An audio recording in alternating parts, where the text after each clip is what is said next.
This is an IELTS sample answer. Keep practicing to build confidence. To try a mock test with these questions, watch our mock test video. The link to the PDF document is in the first comment. Want to improve your IELTS writing skills? Check out our new IELTS writing channel. Let's start off by talking about music. Do you enjoy listening to music? Yes, I absolutely enjoy listening to music. It helps me relax and unwind, especially after a long day.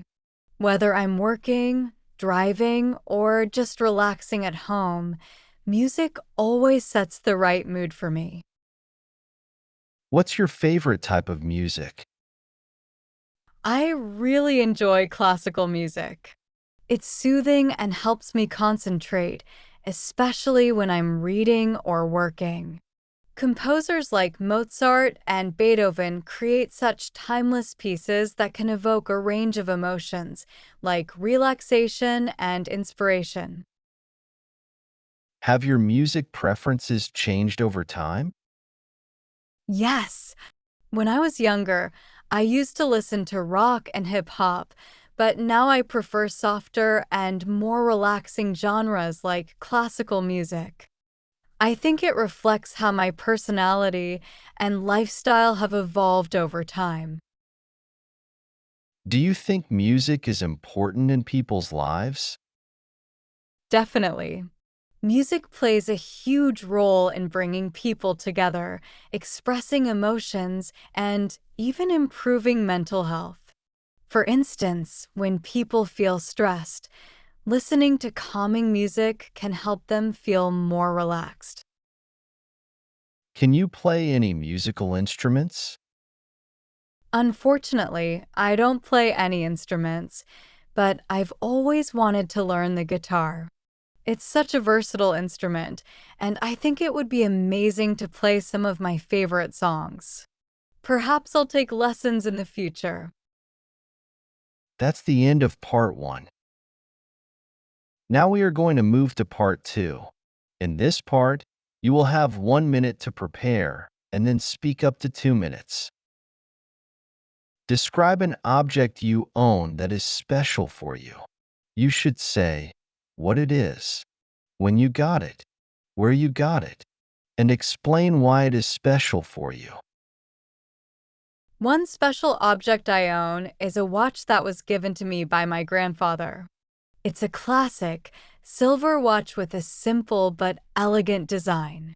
The watch has a brown leather strap that feels soft but sturdy, and the face is easy to read with its clear numbers and hands. On the back, there's a small engraving that says, "Time is precious." I received this watch as a gift on my 18th birthday, which was a big milestone for me.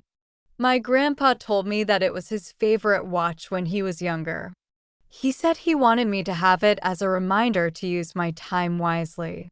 He also shared some stories about how he wore it during important moments in his life, like his first job interview and his wedding. Hearing those stories made the gift even more meaningful to me. This watch is special to me because it's more than just a practical object. It's a symbol of my grandpa's love and wisdom. Whenever I wear it, I feel a strong connection to him, even though he passed away now. It also inspires me to stay focused on my goals and use my time carefully.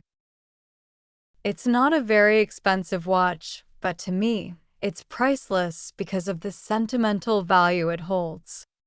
I keep the watch in a small velvet box to protect it, and I only wear it on special occasions. It's not just a watch, it's a piece of my family's history and a source of personal motivation.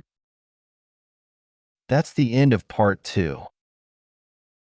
Now we are going to move on to part 3. We'll continue discussing the topic of special objects. Why do people keep certain objects as mementos or souvenirs?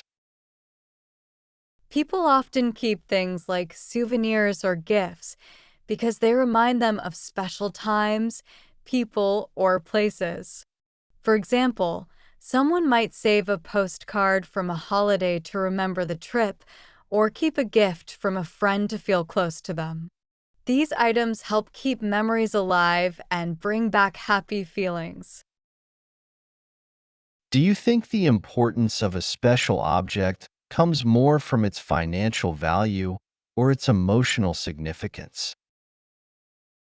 I think the emotional significance of an object is often more important than its financial value. For example, a handmade gift or an old family heirloom might not be expensive, but it holds great meaning because of the memories or relationships it represents. On the other hand, something costly but impersonal may not feel as special. How do special objects contribute to preserving and sharing cultural traditions and history? Special objects play a key role in preserving cultural traditions and history.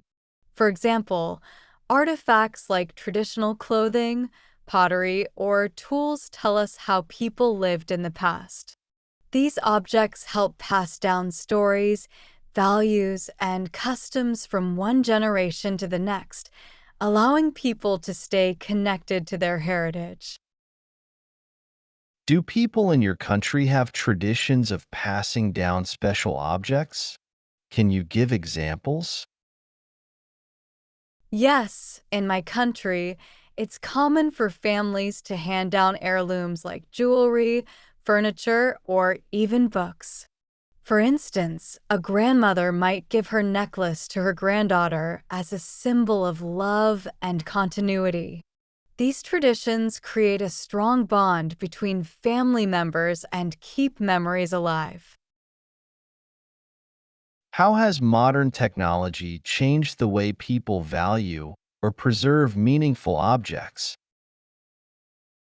Modern technology has made it easier to preserve special memories. For example, people can take pictures of meaningful items or use apps to store their significance.